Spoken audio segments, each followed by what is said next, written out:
If your periods have started doing something new lately, showing up early, skipping a month, or just feeling unpredictable, there's a very good chance you're actually in perimenopause. But here's what no one tells you. Perimenopause is not one phase. It's actually two distinct stages.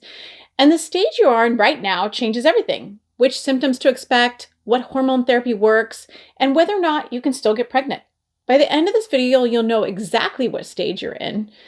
I'm Dr. Jen, a double-boarded OB/GYN and integrative medicine doctor, and I've spent more than 20 years helping women decode their bodies and helping them figure out what to do next. And here's the part that surprises almost everyone. Most women spend years in stage one without even realizing it, and even realizing they're in perimenopause. Because the first real sign is not a hot flash. It's something that's actually on your calendar. So let me be clear about the single biggest myth first. Most women assume you move through perimenopause based on how bad your symptoms get. That is not how doctors stage it. We actually use staging in perimenopause based on your menstrual cycle. So your symptoms tell us how you feel, but your cycle tells us where you are on that roadmap. So here's the simplest way to look at it. Stage one, early perimenopause, is when your cycles become irregular, but they can still have a little bit of regularity here and there. Stage two is when perimenopause, your cycles start disappearing. They become very, very spaced apart, very irregular. It's a shift in what happens with your menstrual cycle, and that's the difference between two stages. So picture two different women. One has a period every single month, could be the same age, but the timing jumps around every once in a while by 7 days or more. The other woman has cycles that are at least 60 days apart. So that's stage one, the first woman. Stage two is the one that has cycles that have started to space apart, even if they're the same age. Two different stages in the same transition. So let's dive into stage one, early perimenopause. So the formal marker doctors use is persistent changes in your cycle of more than 7 days. And that can be in a 6-month time frame. This happened to you 3 months or more. So if you've always been a 28-day cycle woman and suddenly you get cycles that are 21 days, 35 days, 37 days, and this swing in more than 7 days consistently showing up again and again is the start of perimenopause. The timing is just not very reliable. And so we use this early stage, and this is where early symptoms creep in.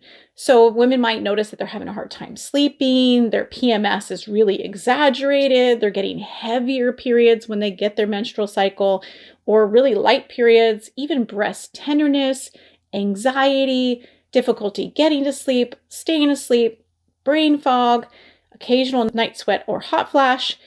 And the reason that's chaotic even in stage one is estrogen isn't simply dropping, it's actually going up and down like a roller coaster, spiking higher than you've been used to and going lower than you're used to. Versus stage two, late perimenopause, the defining marker is the gap in your menstrual cycles, specifically going 60 days or more without a period, at least once. The moment you start skipping whole cycles like that, you've kind of crossed into stage two or late perimenopause. This comes with those classic symptoms women know: hot flashes, night sweats, more intense PMS symptoms, sleep that gets impossible, vaginal dryness, bladder urgency. A lot of women even notice mood changes. They feel like, man, I am not myself, and even memory issues. Stage two can actually last 1 to 3 years and ends up finalizing with your last period when you've had 1 year or 12 consecutive months without a period. Then you officially hit menopause. And that's the finish line in a way, right? And then everything thereafter is considered post-menopause. Now, before I give you a quick checklist to figure out your own stage, I have to tell you something specific about stage two that catches most women off guard. It's not a symptom, and it changes how you make decisions. Stay with me for the next 60 seconds because this is the part that you really need to know because it matters. So here's the part that matters. Even in stage two, when you're skipping periods 60 days, 90 days, 120 days, you can still ovulate, which means you can still get pregnant. So until you've had 1 full year or 12 consecutive months without a period and you're in menopause, you can still get pregnant. You're still fertile. So you may need contraception or birth control to protect against unwanted pregnancies. Sometimes these become surprise pregnancies, and it's not always what women are wanting in that time. So it's important that you're also part of your plan is contraception. Do you need it or do you not? So that's why it matters whether or not you're in stage 1 or stage 2, also because you need to know if you're needing birth control. In stage 1, when estrogen is swinging high and progesterone is really falling, the most helpful moves are focusing on progesterone support. So protecting your sleep, strength training, studying blood sugars.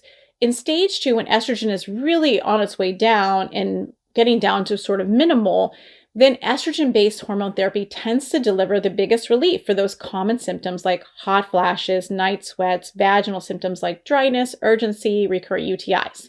These are different plans based upon a different stage. That is why guessing your stage isn't trivial. It's actually a part of your plan with your doctor. I did a video specifically about starting hormone replacement therapy in different stages, and you can check it out up here.